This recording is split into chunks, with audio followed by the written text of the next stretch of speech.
Welcome to the deep dive. Today, we're looking into a listener's really difficult and financially devastating experience with an investment scam. We've got an audio source detailing what happened, and our mission really is to pull out the key lessons here. How these scams work and what victims go through afterwards. Exactly. And what's fascinating in a grim way, which is how insidious these things are. It's not just about the money, though this listener lost a lot. We'll dig into the patterns, the warning signs that maybe in hindsight were there. Okay, so let's unpack this. How did it start? Our listener was introduced to someone calling themselves an independent financial advisor, Ghazala Din. And this wasn't a cold call, importantly. The introduction came via a close friend's cousin. That's key, right? That social link. Absolutely. That immediately lowers your guard. And the promise. Guaranteed returns on share investments. Which, I mean, sounds great on the surface. Yeah. But it's the biggest red flag imaginable in investing. Guaranteed returns and shares just don't belong in the same sentence. Shares fluctuate. That's the whole point. There are no guarantees.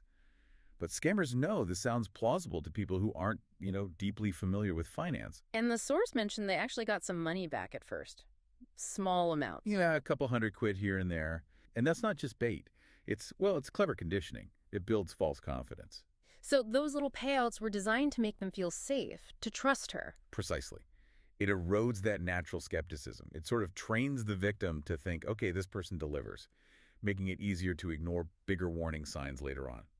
And that's when the big money went in. The listener and their partner lost about £25,000 in total. Just wow. A huge amount. And what's really striking is what they did next. Right. They didn't just give up. They actually went to Birmingham, to Edgbaston, to confront Ghazala Din face to face. Imagine doing that. They even got her to sign a document acknowledging the debt and serve statutory demand papers. Which sounds quite serious, legally speaking. It is. It's a formal precursor to potential bankruptcy proceedings. It shows how determined they were, but also how brazen the scammer was to even engage, knowing she likely had no intention of paying. Well, did it work? Sadly, no. All those efforts, that bravery, it led nowhere. The scammer had apparently lied about everything, assets, even a supposed stake in a Birmingham takeaway. And then she just disappeared, vanished. Unbelievable. So this wasn't just one person being unlucky then. The source suggested more people were involved. Oh yeah, this looks much bigger. The source indicates at least 20 other victims, maybe more, including housewives who lost committee money. Committee money? What's that exactly? That's a community saving thing. People pool money, often based purely on trust, and take turns receiving the pot. Losing that. It's not just financial, it breaks community trust too. And it points to a common pattern. It's often not just one person, but a gang of people, as the source puts it. Using fake names and aliases?